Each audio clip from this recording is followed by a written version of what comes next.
नमस्कार दोस्तों, आप सभी का स्वागत है करंट अफेयर्स एवं सामान्य ज्ञान के इस वीडियो सेशन में, जिसमें हम आज बात करेंगे 14 अप्रैल से लेकर 20 अप्रैल तक के जो टॉपिक्स है जो न्यूज़ में रहे हैं उनको आज कवर करेंगे। चले आइए बिना देरी करे शुरुआत करते हैं वीडियो की। तो पहला टॉपिक जिसकी हम बात करें तो नाडा NADA national anti doping agency. National anti doping agency इसका मुख्यालय नई दिल्ली में है। यह राष्ट्रीय स्तर पर डोपिंग से संबंधित कार्यों का संचालन करती है। डोपिंग की अगर हम बात करें तो डोपिंग एक ऐसी अनैतिक प्रक्रिया है या अनैतिक कार्य है जिसके माध्यम से कोई भी व्यक्ति अपनी क्षमताओं की वृद्धि कर सकता है। इसके लिए वह बाज़ार में उपलब्ध कुछ दवाओं का प्रयोग करता है जिससे वह अपनी शक्ति का प्रयोग करता है। यह सामान्यतः खिलाड़ियों के लिए इसका परीक्षण किया जाता है। कोई भी खिलाड़ी जिसकी शारीरिक जो प्राकृतिक रूप से क्षमता होती है उसके अतिरिक्त तो वह किसी दवाओं के माध्यम से अगर अपनी क्षमता को बढ़ाता है तो यह डोपिंग के अंतर्गत आता है। इस प्रकार कुछ दवाएं प्रतिबंधित है जिनके सेवन पर डोपिंग के चार्जेस लगाए जाते हैं। तो आपको ध्यान रखना है, नेशनल एंटी डोपिंग एजेंसी के जो निदेशक बनेंगे वो बनेंगे सिद्धार्थ लोंगजाम। इसके अलावा आपको एक बात और ध्यान रखनी है, इसका मुख्यालय नई दिल्ली में है और इसका full form national anti doping agency है। इसी प्रकार आपसे मैं क्वेश्चन करता हूँ जिसका जवाब कमेंट सेक्शन में दीजिएगा। वर्ल्ड एंटी डोपिंग एजेंसी वाडा का मुख्यालय कहाँ पर है, इसका जवाब आप ज़रूर कमेंट सेक्शन में दीजिएगा। ठीक है, एक बार और क्वेश्चन रिपीट करता हूँ, वर्ल्ड एंटी डोपिंग एजेंसी वाडा का मुख्यालय कहाँ पर है। उसके बाद दूसरे टॉपिक की अगर हम बात करें तो दूसरा टॉपिक जो रिलेटेड है वो है केन विलियमसन को लेकर। तो केन विलियमसन की अगर हम बात करें तो केन विलियमसन को चौथी बार सर रिचर्ड हेडली पदक प्रदान किया जाएगा। अब हम केन विलियमसन की बात करेंगे और रिचर्ड हेडली की भी बात करेंगे। केन विलियमसन जो है न्यूजीलैंड टीम के एक बेहतरीन ऑलराउंडर क्रिकेटर है। ठीक है, आपको ये भी ध्यान रखना है कि केन विलियमसन का संबंध किस खेल से, क्रिकेट से, और किस देश की क्रिकेट की टीम से ये खेलते हैं, तो वो होगी न्यूजीलैंड।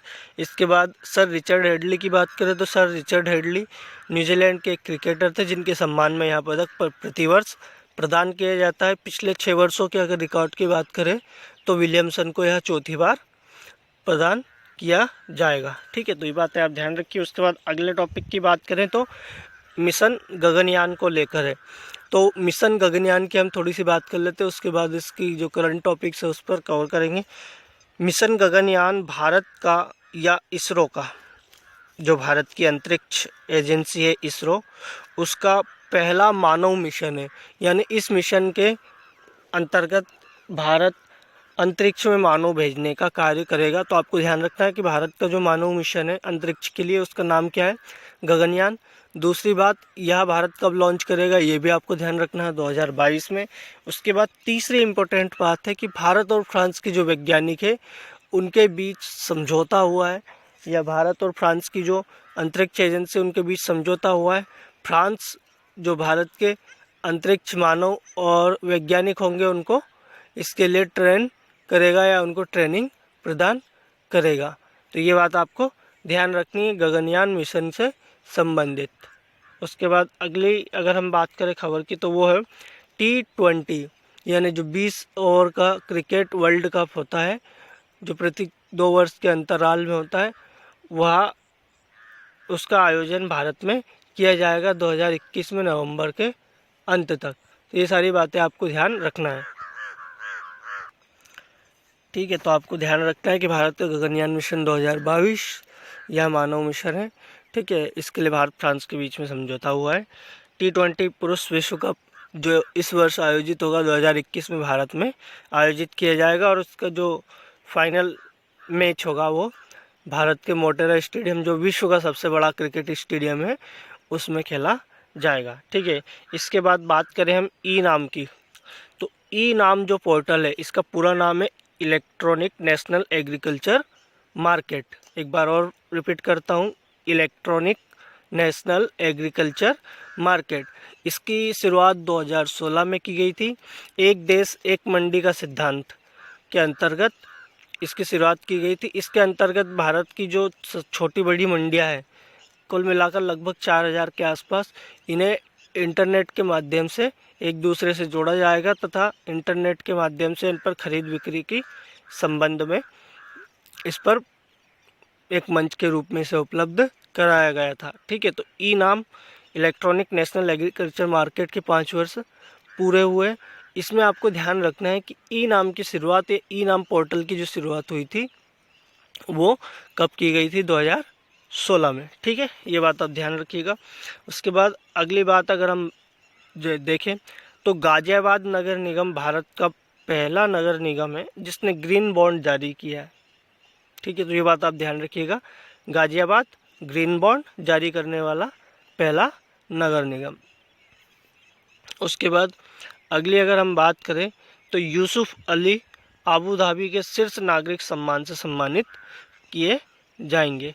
यूसुफ अली को जो है नागरिक जो अबू धाबी का जो शीर्ष नागरिक सम्मान है उससे सम्मानित किया जाएगा। जैसे भारत का जो शीर्ष नागरिक सम्मान भारत रत्न है, उसी प्रकार अबू धाबी का जो शीर्ष नागरिक सम्मान होगा उससे यूसुफ अली को सम्मानित किया जाएगा। उसके बाद इतिहासकार योगेश प्रवीण का निधन हुआ है। ये पर्सनालिटी या व्यक्तित्व है जिनका निधन हुआ है, इसे आप याद रखिएगा। ठीक है, योगेश प्रवीण का संबंध किस क्षेत्र से है, इस प्रकार क्वेश्चन बनाया जा सकता है। तो योगेश प्रवीण का संबंध इतिहास से है। ठीक है, उसके बाद लक्षद्वीप और बड़गाम क्षय रोग मुक्त घोषित हुए हैं। ठीक है, क्षय रोग की बात करें तो देखिए लक्षद्वीप एक केंद्र शासित प्रदेश है। इसके अलावा बड़गाम आपका जम्मू कश्मीर क्षेत्र के अंतर्गत आता है। इन दोनों को क्षय रोग मुक्त घोषित किया गया है। क्षय रोग की बात करें तो इसे हम टीबी, यक्ष्मा, तपेदिक आदि के नामों से जानते हैं। टीबी या जो क्षय रोग है यह एक बैक्टीरियल डिजीज़ है, यानी यह एक जीवाणु से होने वाली बीमारी है जो कि माइकोबैक्टीरियम ट्यूबरकुलोसिस नामक बैक्टीरिया से होती है। इसमें मनुष्य का श्वसन तंत्र प्रभावित होता है और यह मनुष्य के फेफड़े या लंग्स को इफेक्ट करती है। ठीक है, ये सारी बात आप ध्यान रखिएगा। टीबी को लेकर फुल फॉर्म ट्यूबरकुलोसिस कौन से बैक्टीरिया से होती है? Mycobacterium tuberculosis. और किस अंग को प्रभावित करती है? मनुष्य के श्वसन तंत्र को या फेफड़े को, लंग्स को प्रभावित करती है। तो लक्षद्वीप और बड़गाम को हाल ही में इससे मुक्त घोषित किया गया है। ये बातें आप ध्यान रखिएगा। उसके बाद सोनम मलिक भारत की ओर से सबसे कम उम्र यानी 18 वर्ष की उम्र में ओलंपिक के लिए क्वालिफाई करने वाली पहली भारतीय महिला पहलवान बन चुकी है, सोनम मलिक। ठीक है, तो आपको क्या ध्यान रखना है इसमें कि आपसे क्वेश्चन बन सकता है कि सबसे कम उम्र की भारत की कौन सी महिला पहलवान है जो ओलंपिक के लिए क्वालिफाई करने वाली बनी है फिलहाल ही। तो आपको ध्यान रखना सोनम मलिक। सोनम मलिक का संबंध किस खेल से है? कुश्ती। ठीक है, ये सारी बातें आप ध्यान रखिएगा। मात्र इनकी उम्र 18 वर्ष की है जिसमें इन्होंने क्वालिफाई किया है टोक्यो ओलंपिक 2021 के लिए। ठीक है, ये बात आप ध्यान रखिएगा। उसके बाद आगे हम बात करें तो विजडन। अब विजडन की पहले बात कर लेते, फिर आगे के टॉपिक की हम बात करेंगे। तो विजडन जो है क्रिकेट की सबसे पुरानी मैगजीन है जो कि जारी की जाती है। इसके द्वारा अभी कुछ पुरस्कार की घोषणा की गई है, इसके द्वारा जो सम्मान है उनकी घोषणा की गई है। इसके अंतर्गत 2011 से लेकर 2020 तक का जो दशक है, डिकेड है, जो 10 ईयर का टाइम पीरियड है, इसके लिए विराट कोहली को सर्वश्रेष्ठ क्रिकेटर, वनडे क्रिकेटर चुना गया है। ये बात आपको ध्यान रखना है कि विजडन अल्मानेक इसका पूरा नाम है। विजडन अल्मानेक द्वारा किस क्रिकेटर को दशक का सबसे बेहतरीन क्रिकेटर चुना गया है वनडे के लिए? तो ये आपको ध्यान रखना है। विराट कोहली जो भारतीय टीम के भी वर्तमान में कप्तान भी है, इन्हें कौन नहीं जानता, ठीक है। तो ये बातें आपको ध्यान रखना है। उसके बाद अगली अगर हम बात करें तो अगली खबर है, पंजाब सरकार ने कोविड-19 वैक्सीन के लिए जो टीकाकरण अभियान शुरू किया है उसके लिए ब्रांड एम्बेसडर सोनू सूद को बनाया है, ठीक है। तो ये बात आप ध्यान रखिएगा, सोनू सूद पंजाब सरकार के कोविड-19 वैक्सीन टीकाकरण के ब्रांड एम्बेसडर चुने गए हैं। सोनू सूद की अगर हम बात करें तो यह एक फिल्म अभिनेता है जिन्होंने कई फिल्मों में बेहतरीन किरदार निभाया है। ये अपनी वॉलेटाइल एक्टिंग के लिए जाने जाते हैं, ठीक है। तो आप ये बात ध्यान रखिएगा। उसके बाद अगली जो खबर है वो है, न्यूजीलैंड जलवायु परिवर्तन कानून लागू करने वाला पहला देश बना है विश्व का, ठीक है। तो ये आप ध्यान रखिए कि विश्व का वह पहला देश कौन सा है जिसने जलवायु परिवर्तन कानून लागू किया है, तो वो होगा न्यूजीलैंड, ठीक है। न्यूजीलैंड की अगर हम बात करें तो और भी इससे संबंधित कुछ सामान्य जानकारी आप ध्यान रखिएगा कि जो 1997 में 1997 में क्योटो प्रोटोकॉल हुआ था, क्योटो प्रोटोकॉल के अंतर्गत कार्बन उत्सर्जन को घटाने का लक्ष्य रखा गया था। तो कार्बन उत्सर्जन से संबंधित कुछ पहल की गई थी जिसमें कार्बन टैक्स की बात हम करें तो न्यूजीलैंड वह पहला देश है जो क्योटो प्रोटोकॉल के अंतर्गत कार्बन टैक्स लगाने वाला पहला देश बना था, ठीक है। तो ये आप ध्यान रखिएगा, कार्बन टैक्स लगाने वाला पहला देश भी न्यूजीलैंड था और जलवायु परिवर्तन कानून लागू करने वाला देश भी न्यूजीलैंड ही है, ठीक है। ये बात आप ध्यान रखिएगा। उसके बाद प्रत्येक वर्ष 17 अप्रैल को विश्व हीमोफीलिया दिवस के रूप में मनाया जाता है। तो आप ध्यान रखिए कि विश्व हीमोफीलिया दिवस किस तारीख को मनाया जाता है, प्रत्येक वर्ष 17 अप्रैल को मनाया जाता है। तो अब हम थोड़ी सी बात कर लेते हैं हीमोफीलिया की। बात करें अगर हम हीमोफीलिया की तो हीमोफीलिया एक रोग है जिससे ग्रसित व्यक्ति जो होता है उसको रक्त का थक्का बनने की समस्या होती है। रक्त का थक्का बनने की समस्या से मतलब है कि अगर किसी व्यक्ति को जो हीमोफीलिया से ग्रसित है उसे अगर चोट लगती है तो जो ब्लड क्लॉटिंग है या जो रक्त का थक्का बनना होता है वह सामान्यतः इसके नहीं बन पाता है। इस प्रकार हीमोफीलिया रोग व्यक्ति को प्रभावित करता है। इसमें क्या होता है कि जो प्रोटीन और विटामिन जिनके कारण रक्त का थक्का बनता है वो व्यक्ति में सामान्यतः नहीं पाए जाते हैं या उनमें उनकी कमी के कारण यह रोग होता है। तो विश्व हीमोफीलिया दिवस आप ध्यान रखिएगा 17 अप्रैल को मनाया जाता है।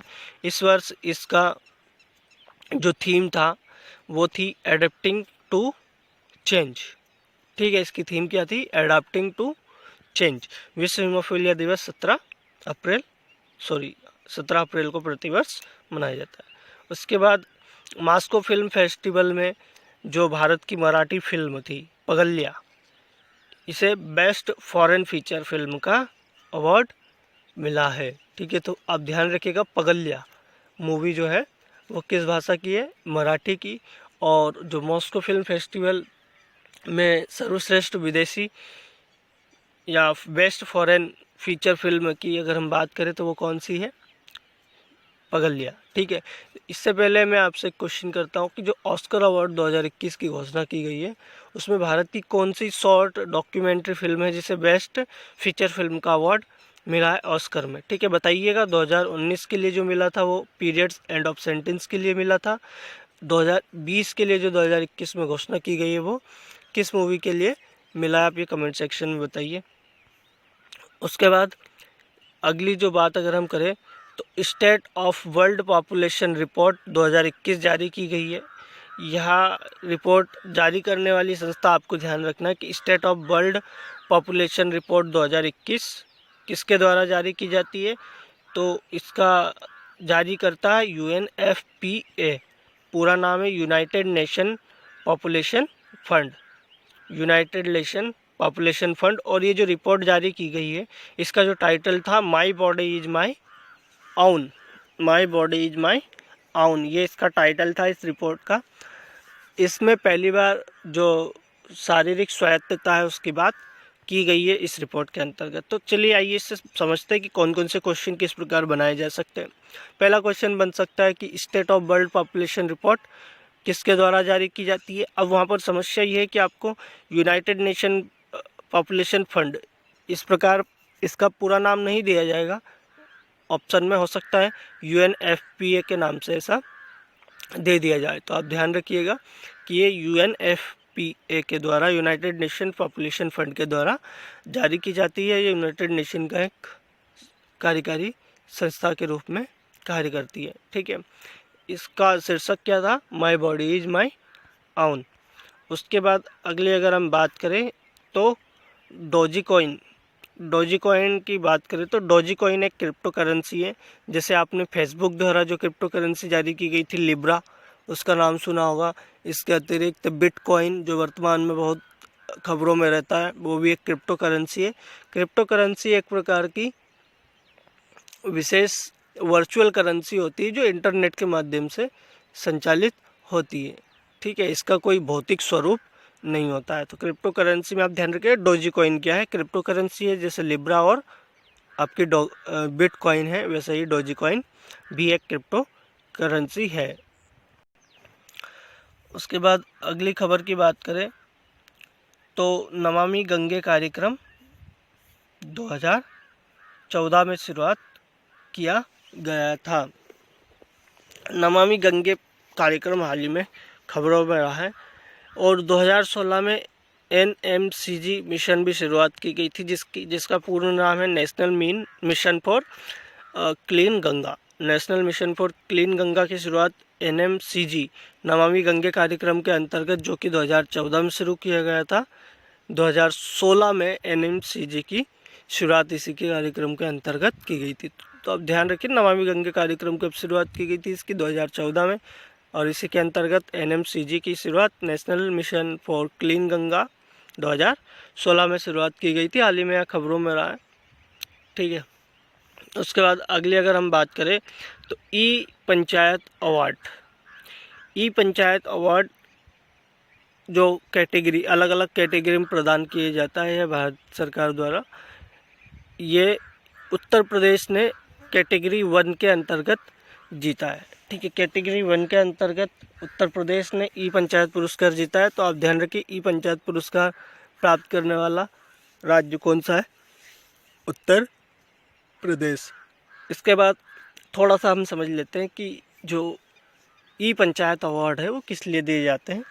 ई पंचायत अवार्ड सामान्यतः ई पंचायत अवार्ड जो है सरकार द्वारा जिन राज्यों में पंचायतों के अंतर्गत इंफॉर्मेशन एंड टेक्नोलॉजी, सूचना और प्रौद्योगिकी का प्रयोग, नवीन तकनीकी का प्रयोग किया जाता है, उन प्रदेशों को या उन राज्यों को प्रदान किया जाता है ताकि जो टेक्नोलॉजी या तकनीकी है उसके उपयोग की प्रोत्साहित किया जा सके, ठीक है। तो ये बात आप ध्यान रखिएगा। ई पंचायत अवार्ड 2021 में किसको प्रदान किया गया, उत्तर प्रदेश को, कैटेगरी 1 के अंतर्गत।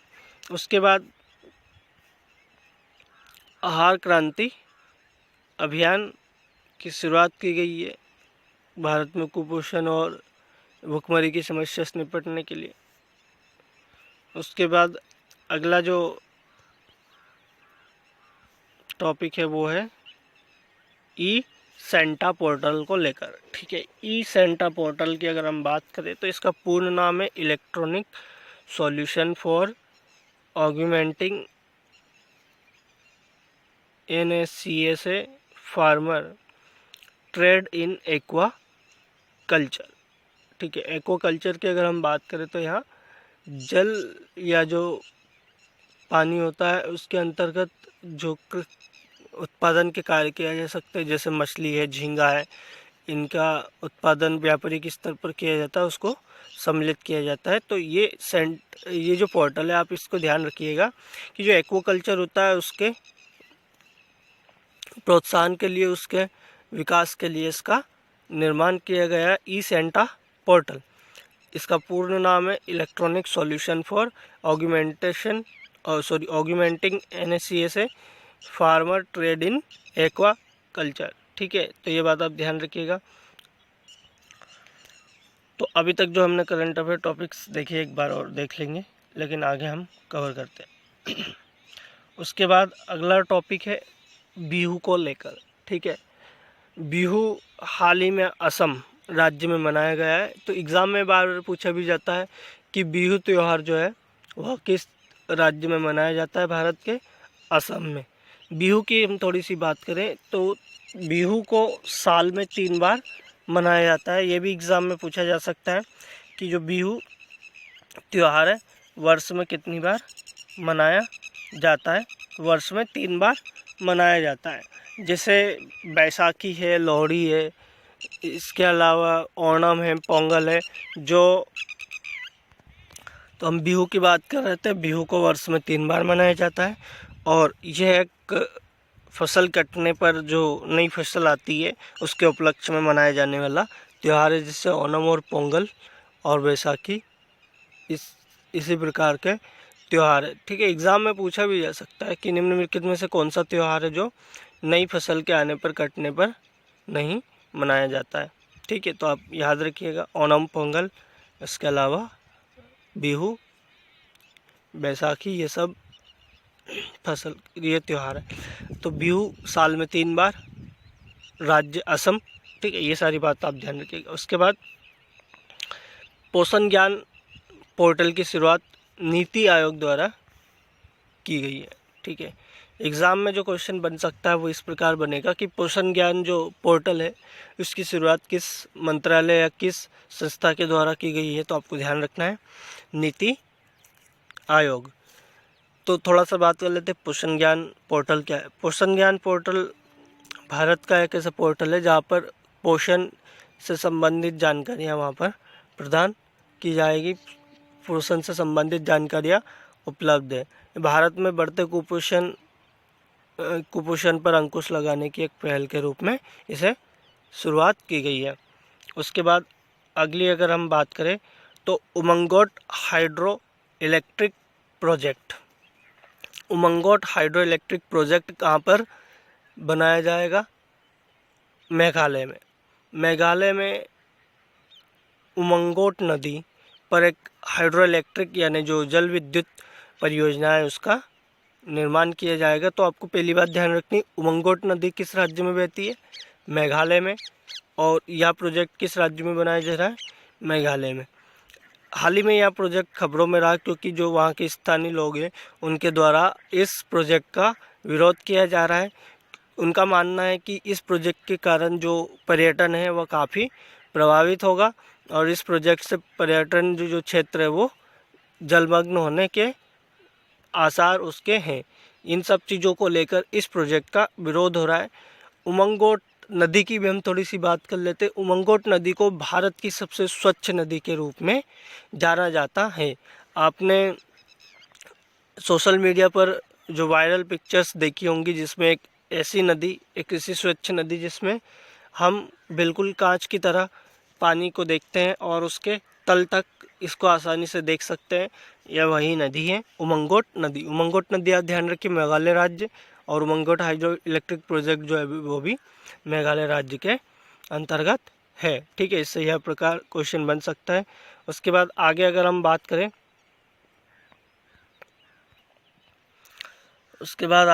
करें तो ग्लोबल फूड पॉलिसी रिपोर्ट 2021 जारी की गई है। इस रिपोर्ट को जारी करने वाली संस्था का आप नाम ध्यान रखिए, ग्लोबल फूड पॉलिसी रिपोर्ट 2021 किसके द्वारा जारी की जाती है? International Food Policy Research institute. International Food Policy Research institute द्वारा जारी की जाती है ग्लोबल फूड पॉलिसी रिपोर्ट 2021। बस इसमें और कुछ जानने वाली बात नहीं है, ये आप ध्यान रखिए। बस किसके द्वारा जारी की जाती है? International Food Policy Research institute. उसके बाद ई पंचायत पुरस्कार की हम बात कर ही चुके हैं। पंचायतों में सूचना प्रौद्योगिकी और तकनीकी का प्रयोग जिन राज्य सरकारों द्वारा बेहतर रूप से किया जाता है उन्हें यहाँ पुरस्कार प्रदान किया जाता है ताकि तकनीकी के प्रयोग को पंचायतों के स्तर पर प्रोत्साहित किया जा सके। इसके लिए उत्तर प्रदेश राज्य को कैटेगरी 1 के अंतर्गत पहला स्थान प्रदान किया गया है। ठीक है, तो ये बात आप ध्यान रखिए। उसके बाद पोइला वैशाख त्यौहार को आप ध्यान रखिएगा। पोइला वैशाख त्यौहार बांग्ला त्यौहार है या बंगाल में मनाया जाने वाला त्यौहार है, क्योंकि बैसाख या पोइला का नाम सुनते वैशाख का नाम सुनते ही हमें पंजाब का स्मरण होता है, इसलिए इससे क्वेश्चन बनने के चांसेस है। हाल ही में भारत के प्रधानमंत्री नरेंद्र मोदी ने ट्वीट कर नए साल के रूप में मनाए जाने वाला यह त्यौहार पोइला वैशाख बंगालियों के लिए उस पर शुभकामनाएं दी है। ठीक है, तो आप ध्यान रखिए पोइला वैशाख त्यौहार किस राज्य संबंधित है, बंगाल से संबंधित है, और इससे क्वेश्चन बनने के चांसेस नहीं है। बस ये पूछा जा सकता है कि यह त्यौहार भारत के किस राज्य में मनाया जाता है। पोइला वैशाख त्यौहार बंगाल या बांग्ला लोगों का त्यौहार है। ठीक है, यह नव वर्ष के रूप में मनाया जाने वाला त्यौहार है पोइला वैशाख। उसके बाद आगे हम बात करें तो AIBA युवा पुरुष महिला चैंपियनशिप जो बॉक्सिंग की विश्व बॉक्सिंग चैंपियनशिप है, इसका आयोजन पोलैंड में किया जा रहा है। बस आप यही ध्यान रखिए कि AIBA का आयोजन जो बॉक्सिंग चैंपियनशिप है, विश्व बॉक्सिंग चैंपियनशिप, उसका आयोजन कहाँ किया जा रहा है, युवा पुरुष और महिला, इसका आयोजन पोलैंड में किया जा रहा है। पोलैंड से रिलेटेड आप एक क्वेश्चन मुझे बताइएगा कि पोलैंड की जो राजधानी है वो कौन सी है। ठीक है, तो ये आप कमेंट सेक्शन में जवाब दीजिएगा। उसके बाद अभी हाल ही में समावेशी इंटरनेट सूचकांक 2019 जारी किया गया है, जिसमें 120 देशों की सूची में भारत का स्थान 49वां रहा है। 49th नंबर की रैंक भारत की इसमें रही है। इंक्लूसिव इंटरनेट इंडेक्स जो समावेशी इंटरनेट सूचकांक है, इसको जारी किया गया। इसमें भारत की रैंक 120 देशों में 49 नंबर की रही है। उसके बाद आगे हम बात करें तो वर्ल्ड पॉपुलेशन रिपोर्ट की हम बात कर ही चुके हैं। State world population report 2021 UNFPA United nation fund for population या यूनाइटेड नेशन पॉपुलेशन फंड के द्वारा जारी किया जाता है। UNFPA द्वारा जारी की जाने वाली रिपोर्ट है, ये आपको ध्यान रखना है। उसके बाद इसका शीर्षक हम my body is my own के नाम से या इस शीर्षक से इसको जारी किया गया है। उसके बाद हाल ही में खबरों में रहा IPv6 इंटरनेट से संबंधित है। ठीक है, पहली बात तो आपको ये ध्यान रखना है कि IPv6 किस टेक्नोलॉजी किससे संबंधित है, तो ये इंटरनेट से संबंधित है। इसका पूरा नाम है इंटरनेट प्रोटोकॉल वर्जन। तो इंटरनेट प्रोटोकॉल वर्जन का यह 6th वर्जन या 6th एडिशन है। ठीक है, इससे पहले जो अभी तक हम यूज़ कर रहे हैं वो IPv4 का प्रयोग कर रहे हैं। ठीक है, जो 4G टेक्नोलॉजी है उसमें IPv4 का प्रयोग किया जा रहा है। IPv6 के प्रयोग से जो 5G तकनीक या जो 5G तकनीक इंटरनेट तकनीक है उसका प्रसारण या उसका जो ट्रांसमिशन है आसानी से किया जा सकता है। इसका भी ट्रायल चल रहा है। तो IPv6 इंटरनेट प्रोटोकॉल वर्जन 6 की जो संबंध है वो किससे, इंटरनेट से। ठीक है, ये आप ध्यान रखिएगा। उसके बाद आगे बात करें तो कोन्याक जनजाति का संबंध भारत के किस राज्य से है, तो आप ध्यान रखिएगा नागालैंड से। ठीक है, कोन्याक जनजाति नागालैंड। तो कोन्याक जनजाति की हम बात कर लेते हैं, यहाँ खबरों में क्यों रही है। कोन्याक जनजाति नागालैंड की एक स्थानीय जनजाति है जिसने नागालैंड में जो उग्रवादी ग्रुप या चरमपंथी ग्रुप होते हैं, समूह होते हैं, उनके द्वारा समानांतर सरकार चलाई जाती है और कर वसूला जाता है। तो जो कोन्याक जनजाति है, इन्होंने इन समानांतर सरकार वाले जो ग्रुप है, चरमपंथी ग्रुप है, उग्रवादी ग्रुप है, उनको कर ना देने का निश्चय किया है। वे इनको कर नहीं देंगी।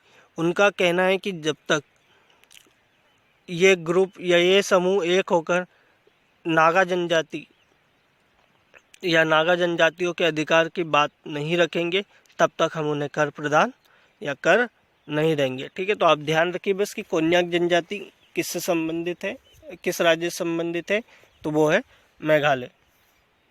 उसके बाद अगला जो टॉपिक है वो है खंजर युद्ध अभ्यास को लेकर। तो आप याद रखिएगा कि जो खंजर युद्ध अभ्यास है वो भारत और किर्गिस्तान के बीच होता है। ठीक है, जो मिलिट्री एक्सरसाइज है या जो युद्ध अभ्यास है खंजर, वो किन दो देशों के बीच होता है, तो भारत और किर्गिस्तान के बीच होता है।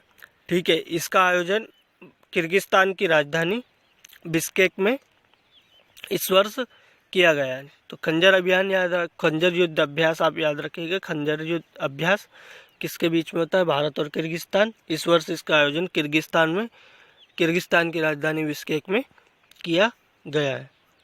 ये अभी तक के जो टॉपिक्स है उनको हमने कवर किया है। उसके बाद ऑस्कर अवार्ड भी इसी बीच आते हैं जिनको प्रदान किया गया है। लेकिन ऑस्कर अवार्ड के लिए मैंने एक अलग से वीडियो बनाया है जिसे आप प्लेलिस्ट में जाकर देख सकते हैं। ऑस्कर, फाल्के और जो बाफ्टा पुरस्कार है, इन तीनों को एक साथ मैंने पूरा उसमें समझाया, तो आप उससे जाकर देख सकते हैं। तो ऑस्कर अवार्ड की हम बात नहीं करेंगे, लेकिन ऑस्कर अवार्ड से संबंधित एक क्वेश्चन बताइए कि सर्वश्रेष्ठ या बेस्ट जो मूवी है, फिल्म है, उसका अवार्ड किस मूवी को मिला है और उसके डायरेक्टर कौन है। ठीक है, उसके बाद पंडित राजन मिश्रा का निधन हो गया है। ये बनारस घराने से संबंध अपना रखते हैं। पंडित राजन मिश्रा एक शास्त्रीय गायक थे जो कि बनारस घराने से संबंध रखते थे। तो एग्ज़ाम में सामान्य सा क्वेश्चन बन सकता है कि पंडित राजन मिश्रा का संबंध किस क्षेत्र से, संगीत। दूसरा, कौन से घराने से संबंधित है, बनारस घराने से। उसके बाद गाम्बिया जो देश है अफ्रीका महाद्वीप का, वह अफ्रीका महाद्वीप का दूसरा देश बना है जिसने ट्रैकोमा जो डिजीज़ होती है उसकी समाप्ति किया है। ट्रैकोमा की बात करें तो ट्रैकोमा मानव के किस अंग को प्रभावित करती है, ये एग्ज़ाम में काफ़ी बार पूछा जा चुका है। ट्रैकोमा जो है मानव के आँख या जो आई होती है उसको प्रभावित करती है। इससे मनुष्य की आँखें जो सिकुड़ कर अंदर की ओर हो जाती है। तो ये जो रोग है आँखों को प्रभावित करता है और इस रोग का कारण एक बैक्टीरिया या बैक्टीरियल डिजीज़ है या यह जीवाणुजनित रोग है। ट्रैकोमा जीवाणुजनित रोग है। किस अंग को प्रभावित करती है, मनुष्य के आँख को प्रभावित करती है। और अफ्रीका महाद्वीप का दूसरा देश बना है गाम्बिया, जिसने इस बीमारी को समाप्त कर दिया है।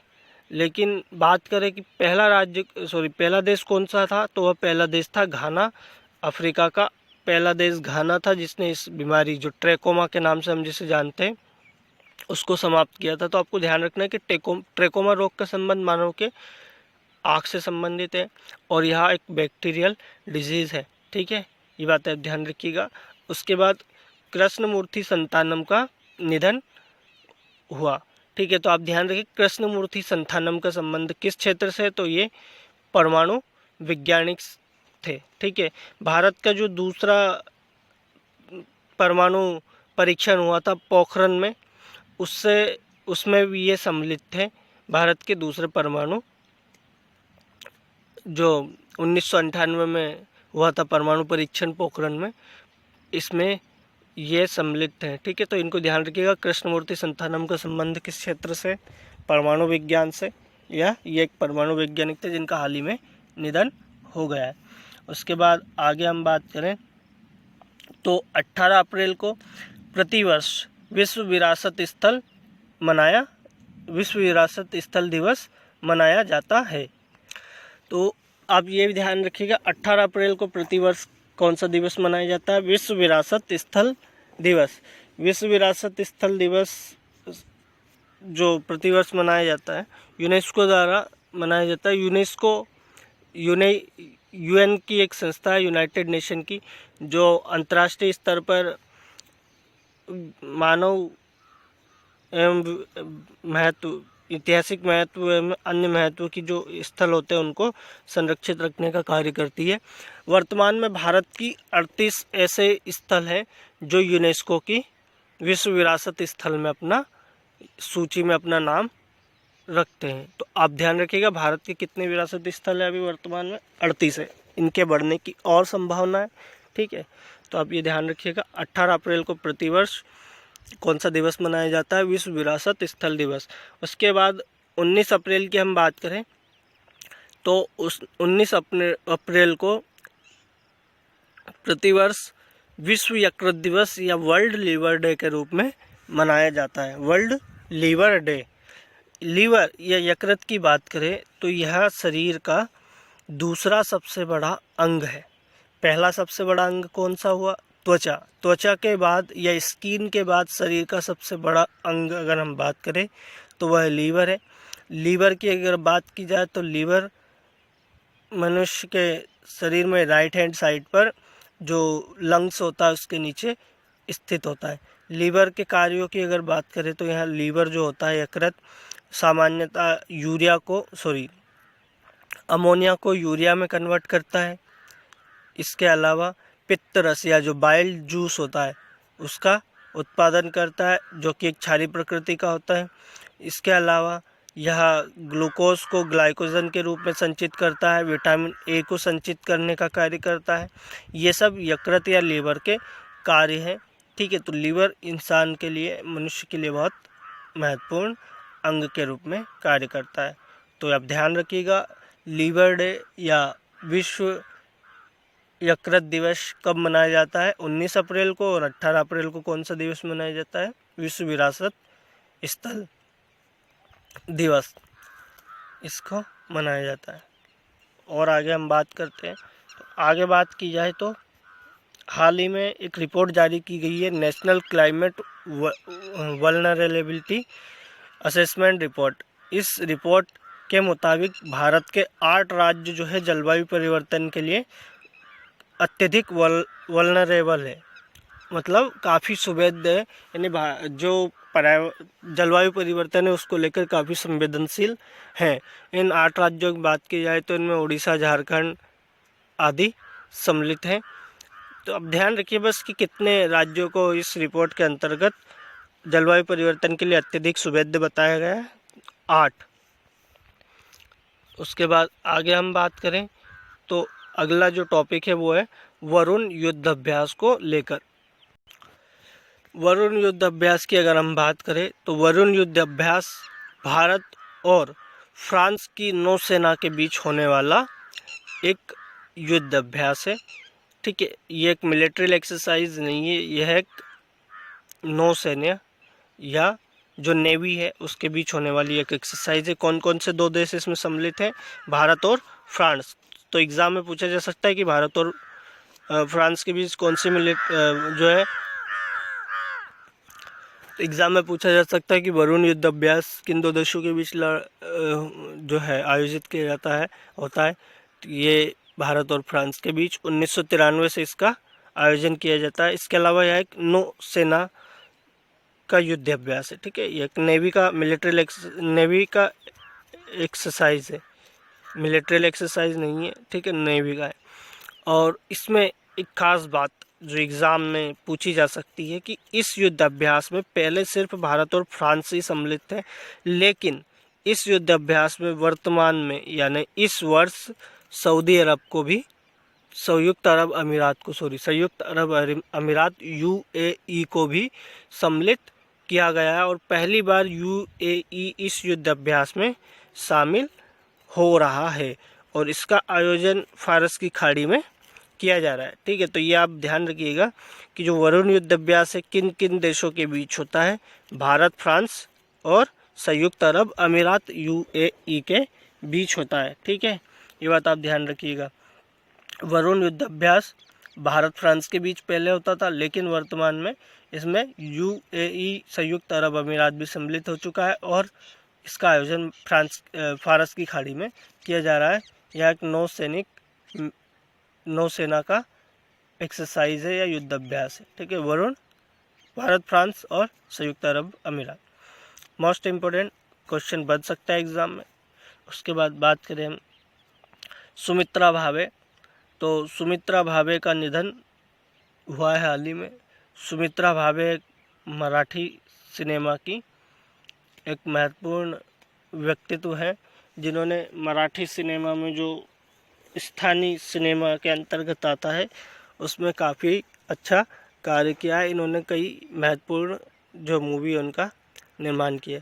तो बस ये ध्यान रखिए, सुमित्रा भावे, इनका संबंध किससे, फिल्म जगत से या सिनेमा से है, और कौन सी स्थानीय भाषा, मराठी स्थानीय भाषा से।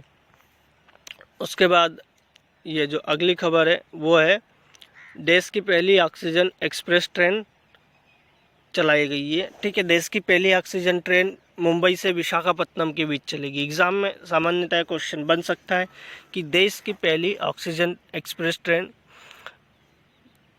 कहाँ से कहाँ तक चलाई गई थी, मुंबई से विशाखापट्टनम के बीच। हाल ही में कोविड-19 महामारी के प्रभाव के अंतर्गत देखा जा रहा है कि ऑक्सीजन की भारी मांग हो रही है। तो जो LMO है, लिक्विड मेडिकल ऑक्सीजन, उसके ट्रांसपोर्टेशन के लिए रेलवे, नेवी और अलग अलग तरीक़ों से किया जा रहा है, और इसके लिए भारतीय रेलवे द्वारा जो ऑक्सीजन ट्रेन, एक्सप्रेस ट्रेन है, उसकी शुरुआत की गई थी। और ये पहली जो oxygen, liquid medical oxygen train है, इसको कहाँ से कहाँ के बीच में चलाया गया था, तो आपको ध्यान रखना है, मुंबई और विशाखापत्तनम के बीच। तो ये आज हमने जिस वीडियो में कवर किया, अभी तक 14 अप्रैल से लेकर 20 अप्रैल तक के मुख्य करंट अफेयर्स टॉपिक्स को कवर किया है। एक बार और रिकॉल कर लेते हैं कौन कौन सी खास चीज़ें जो हमने अभी तक पढ़ी है। नाडा की हमने बात करी, इसका मुख्यालय नई Delhi. National anti doping agency, Siddharth Longjam इसके नए निदेशक बनाए गए। केन विलियमसन को चौथी बार रिचर्ड हेडली पुरस्कार या पदक प्रदान किया जाएगा, जो कि न्यूजीलैंड के क्रिकेटर है। भारत का जो गगनयान मिशन है, जो कि भारत का पहला मानव मिशन होगा अंतरिक्ष के लिए, इसरो द्वारा संचालित, इसमें भारत और फ्रांस के बीच समझौता हुआ है। फ्रांस भारत के जो वैज्ञानिक हैं उनको प्रशिक्षण प्रदान करेगा। T20 पुरुष विश्व कप 2021 का आयोजन भारत में किया जाएगा, और जो फाइनल मैच है इसका वो मोटेरा स्टेडियम, जो भारत का सबसे बड़ा, मोटेरा नहीं, नरेंद्र मोदी स्टेडियम, जो भारत का सबसे बड़ा स्टेडियम है अहमदाबाद में, उसमें इसका आयोजन किया जाएगा। ई नाम के 5 वर्ष हुए। इसकी शुरुआत 2016 में इलेक्ट्रॉनिक नेशनल एग्रीकल्चर मार्केट के रूप में की गई थी, एक देश एक मंडी के सिद्धांत के अंतर्गत। तो आपको ध्यान रखना है कि नेशनल एग्रीकल्चर मार्केट की शुरुआत किस वर्ष की गई थी, 2016 में। गाजियाबाद ग्रीन बॉन्ड जारी करने वाला पहला नगर निगम बन गया है देश का। यूसुफ अली को अबू धाबी के शीर्ष नागरिक सम्मानित किया जाएगा। इसके अलावा योगेश प्रवीण का निधन हुआ, जिनका संबंध इतिहास से है। लक्षद्वीप और बड़गाम, इनको क्षय रोग से मुक्त घोषित किया गया। इसके अलावा सोनम मलिक भारत की ओर से सबसे कम उम्र में जो है ओलंपिक के लिए क्वालिफाई करने वाली महिला पहलवान बनी है, जिनका संबंध कुश्ती से। विजडन अल्मानेक, जो क्रिकेट की बाइबिल कही जाती है, इस पत्रिका द्वारा विराट कोहली को पिछले दशक या डिकेड जो है 2011 से लेकर 20 के, उसके लिए वनडे का सर्वश्रेष्ठ क्रिकेटर चुना गया है। उसके बाद पंजाब सरकार ने कोविड-19 वैक्सीन टीकाकरण के लिए सोनू सूद को ब्रांड एम्बेसडर बनाया है। न्यूजीलैंड जलवायु परिवर्तन कानून लागू करने वाला पहला देश बना है।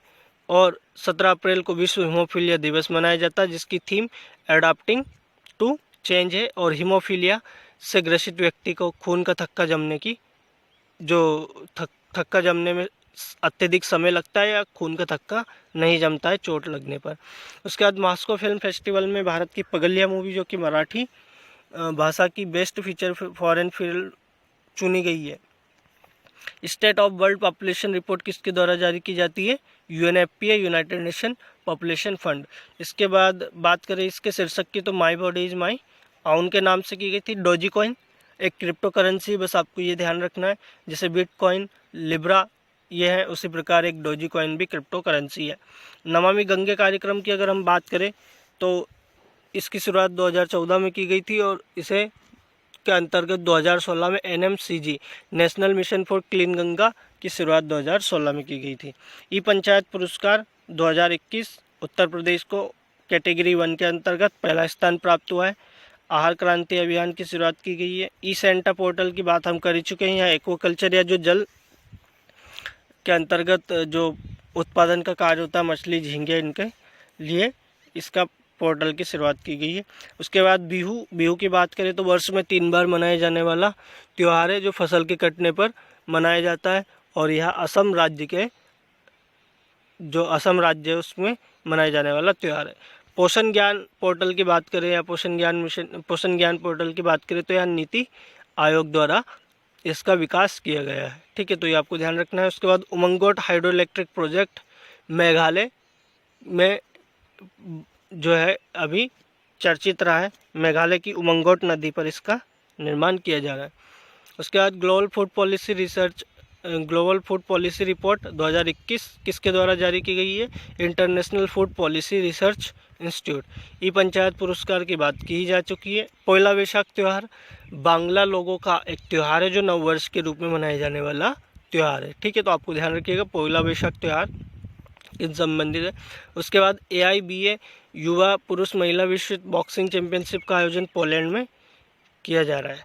समावेशी इंटरनेट सूचकांक में भारत की जो रैंक है 2019 का जो अभी जारी किया गया है उसमें 120 देशों में 49वें स्थान पर भारत रहा है। वर्ल्ड पॉपुलेशन रिपोर्ट 2021 UNFPA द्वारा जारी की गई है। शीर्षक my body is my own. IPv6 internet protocol version 6 है जिसके द्वारा इसका प्रयोग कर जो 5G तकनीक है उसको विकसित किया जा रहा है। उसके बाद कोन्याक जनजाति का संबंध नागालैंड से है। खंजर युद्ध अभ्यास भारत और किर्गिस्तान के बीच किर्गिस्तान की राजधानी बिश्केक में आयोजित किया जा रहा है। ऑस्कर अवार्ड के लिए पहली वीडियो बनाया जा चुका है, आप उसे जाकर प्लेलिस्ट में देख सकते हैं। पंडित राजन मिश्रा का निधन हो चुका है। जो कि पंडित राजन मिश्रा किस क्षेत्र से संबंधित है? संगीत। और कौन सा घराना? बनारस घराना। गाम्बिया जो कि अफ्रीका महाद्वीप का एक देश है, ट्रैकोमा बीमारी जो कि आँखों को प्रभावित करती है उसको समाप्त कर चुका है और अफ्रीका का ऐसा दूसरा देश बना है। पहला देश घाना था जिसने गाम्बिया बीमारी को समाप्त किया था। कृष्णमूर्ति संथानम का हाल ही में निधन हो गया। कृष्णमूर्ति संथानम भारत के एक परमाणु वैज्ञानिक थे, यह आपको ध्यान रखना है। परमाणु जो परीक्षण किया था भारत ने पोखरण में 1998 में, पोखरण 2, उससे संबंधित ये जो है वैज्ञानिक थे। उसके बाद आगे हमने बात की थी विश्व विरासत स्थल दिवस 2021 18 अप्रैल को मनाया गया है और प्रतिवर्ष यह 18 अप्रैल को मनाया जाता है और भारत में वर्तमान में 38 विश्व विरासत स्थल है। विश्व यकृत दिवस 19 अप्रैल को मनाया गया। ठीक है, इसके बाद national climate vulnerability assessment report के अंतर्गत भारत के 8 ऐसे राज्य जो जलवायु परिवर्तन के लिए काफ़ी या अत्यधिक सुभेद्य बताए गए हैं। उसके बाद बात की जाए वरुण युद्ध अभ्यास की, तो वरुण युद्ध अभ्यास 1993 से, जिसे आप याद मत रखिए 1993 कोई इम्पोर्टेंट नहीं है, लेकिन 1993 से आयोजित किया जा रहा है भारत और फ्रांस की नौसेना के बीच। लेकिन इस साल इसमें UAE संयुक्त अरब अमीरात को भी सम्मिलित किया गया है और संयुक्त अरब अमीरात इसमें पहली बार सम्मिलित होने वाला देश बन रहा है। तो वरुण युद्ध अभ्यास ध्यान रखिए किन 3 देशों के बीच होता है? UAE, भारत और फ्रांस। सुमित्रा भावे का निधन हुआ है। इनका संबंध मराठी सिनेमा से और देश की पहली मेडिकल ऑक्सीजन जो एक्सप्रेस ट्रेन है LMO liquid medical oxygen train, वह उसका संचालन मुंबई से विशाखापट्टनम के बीच किया गया था। ठीक है, तो ये मुंबई से विशाखापट्टनम के बीच तक चली थी। तो ये था 13 अप्रैल से लेकर 20 अप्रैल तक का करंट अफेयर्स वीडियो। इसमें हमने सारे मुख्य बिंदुओं को कवर किया है। इसके बाद 20 से 25 अप्रैल और 26 से 30 अप्रैल 26 से 31 अप्रैल तक का जो करंट अफेयर्स वीडियो है आपको, इसके बाद जल्द ही आपको मिलेंगे। अभी आप इतना कवर करिए। उम्मीद है आपको ये वीडियो पसंद आया होगा। पसंद आया तो आप इसे शेयर करें, लाइक करें, सब्सक्राइब करें। धन्यवाद।